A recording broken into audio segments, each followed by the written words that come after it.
formal nang binuksan ang OFW Lounge para sa mga kababayan nating OFW sa NAIA Terminal 1. Matatandaan ding ilang ulit itong dinibatihan sa Senado sa pangunguna ni Sir Raffy Tulfo.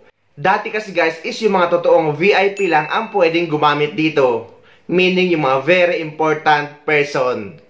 Pero pinapalitan ito ni Sir Raffy Tulfo ng OFW Lounge sa pangunguna ni OWA Admin Arnel Ignacio para sa mga OFW na kung dati kung saan-saan lang natutulog or nakahiga, lalo na kapag malayo pa or matagal pa ang kanilang flight. I have filed for the benefit and welfare of our OFWs. First, to the proposed Balikbayan Hub Act. I hope to provide adequate resting lounges within every international airport that caters to flights to and out of the Philippines. These resting areas provide necessary facilities and amenities such as sleeping quarters, showers and restrooms, along with complimentary food and beverages. No longer will our OFWs be forced to sleep on the benches or floors of airports, nor will they have to forgo meals in order to have sufficient funds when they arrive at their intended destination. Through these facilities, they will be assured comfort until their departure. Our OFWs' sacrifice and perseverance are the backbone of this nation's economy. In turn, I believe providing them sufficient comforts on their journey is the least that we can do.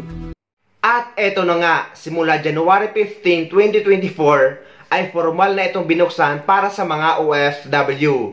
Ano nga ba ang makikita or maaasahan sa OFW Lounge? Panoorin nyo ito. Opisyal nang nagbukas ang VIP Lounge para sa mga overseas Filipino workers sa Terminal 1 ng Ninoy Aquino International Airport. Ang lounge na bukas 24/7 ay inilaan para magbigay ng espasyo para sa mga OFW na katulad ng mga premium na lounge para sa privileged travelers. Ayon kay House Speaker Martin Romualdez, mas maraming OFW lounge ang magbubukas sa mga international airports sa Metro Manila, Clark, Cebu at Davao. Ang paggamit ng OFW lounge ay libre para sa lahat ng OFWs, anuman ang kanilang uri ng air ticket. Meron itong amenities tulad ng assistance desk, komportableng seating, Wi-Fi charging stations, power outlet at pagkain.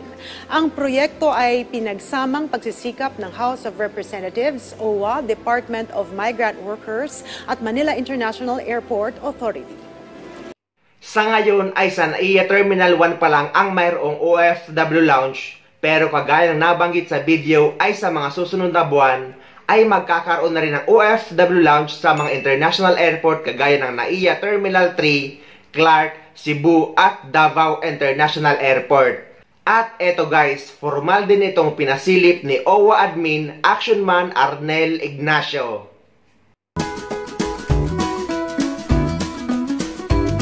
And we're finally here. Wow! Wow!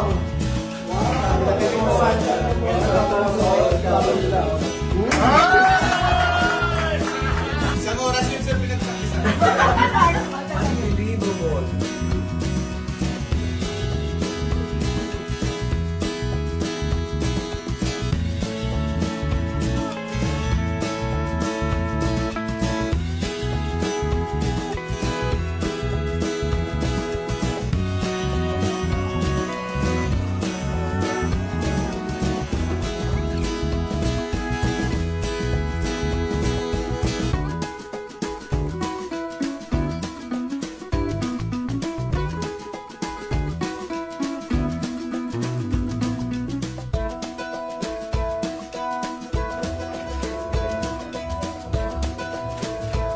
O mga OFW, para sa inyo po.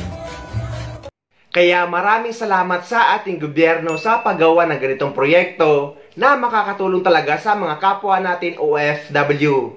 At sana ilipat na rin dito ang OWA Representative Desk at ang POA Desk para maging one-stop shop na talaga ito para sa mga overseas Filipino workers. Mabuhay ang ating gobyerno!